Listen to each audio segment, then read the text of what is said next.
오는 18일 미국에서 한미일 정상회담이 열리는 가운데 3국이 실무 차원에서 회담 정례화를 논의하고 있는 것으로 전해졌습니다. 3국 정상이 만나 정례화 여부를 확정할 것으로 보이는데요.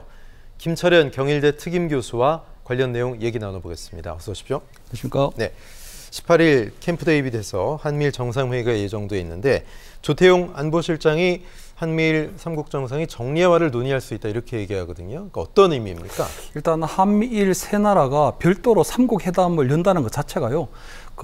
이 외교적 그리고 안보적으로 큰 의미가 있습니다.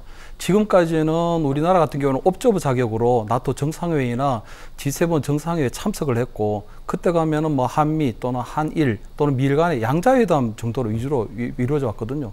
그래서 만약 이번 18일 날 데이비드 회담에서 일회성이 아닌 정례화로 된다면 이것은 새로운 형태의 안보, 경제 협의체로 발전할 가능성이 굉장히 크다고 봅니다. 네. 그래서 어떤 전문가들은 조금 성급한 전망이긴 하지만 한국판 나토 또는 한국판 쿼드로 발전할 가능성이 있지 않느냐 이렇게까지 전망을 하고 있는데요.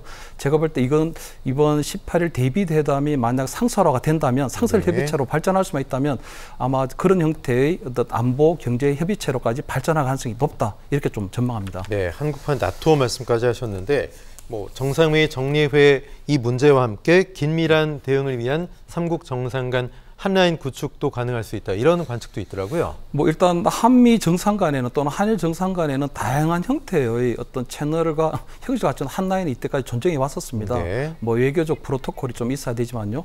하지만 이번에 그 한라인 개설은 그보다는 좀 더 상위 개념의 어떤 정치적 의미를 동반하고 있습니다. 그래서 이제는 언제든지 그리고 형식에 구애받지 않고 한미일 3국 간에는 서로 간에 소통을 하겠다고 하는 그런 어떤 친구 이상의 동맹 관계를 보여주는 것들이거든요. 네. 그래서 그동안 사실 미국의 바이든 대통령이 한국의 윤석열 대통령에 대해서는 좀 최고 위호를 좀 많이 보여줘 왔습니다. 그랬죠. 지난 4월에 워싱턴을 방문했을 때는요, 미 국방부를 윤석열 대통령이 방문을 하고 거기서 브리핑을 받았는데 이것은 영국 총리 이후로는 외국 정상에게는 처음으로 공개된 겁니다. 사실은 미국 국방부가 사실은 우리 세계, 우리 미군 전력의 가장 심장부라고 할 수 있는 데거든요.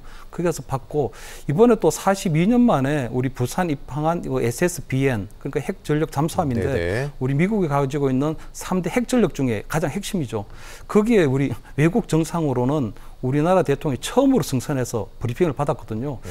그래서 지금 우리 한미일 간의 한라인이 만들어지는 것만큼이나 이 지금 미국의 바이든 대통령 그리고 일본의 기시다 총리 그리고 한국 윤석열 대통령 3명 사이에는 이 삼각동맹은 이때까지 보지 못한 새로운 외교의 어떤 새로운 동맹의 장으로 네. 지금 나가고 있다. 좀 이렇게 평가할 수 있을 것 같습니다. 네, 18일에는 한미일 정상회담이 열리고 또 하반기에는 을지 프리덤 실드도 예정이 돼 있습니다.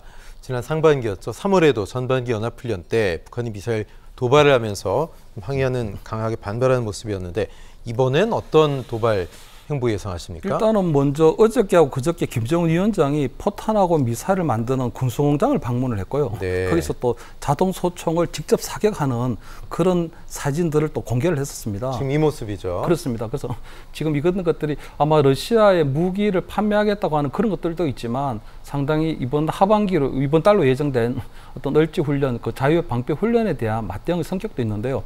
올해 3월에 이 코로나 지나고 난 다음에 처음으로 우리 이 자유의 방패 훈련이 열렸을 때 북한에서는 SLBM, 그러니까 단거리 탄도미사일, SRBM 그 어떤 수중에서 쏠 수 있는 탄도미사일 ICBM까지 잠수함에서 쏘는 거예요. 그렇습니다. SLBM? 예. SLBM, SRBM, 네. 그리고 ICBM까지 몽땅 다 쐈거든요. 예. 그래서 이번에 우리 하반기에 열리는 우리 을지 훈련 때는 비슷한 형태의 도발을 할지 아니면 다음 달 9월 9일이 그 북한 정권 수립에 75조 전이 된 해입니다. 그렇기 때문에 이번에 7월 27일 날 정전일 날 대규모 열병식이 있었던 것처럼 네. 이번 9월 9일 그 정권 수립일 때 대규모 열병식을 함께 하면서 시너지를 더 낼 수 있는 효과가 있는 게 무엇일까 북한에서 아마 고민하고 거기에 대한 도발을 해올지 않을까 그렇게 생각을 합니다. 네.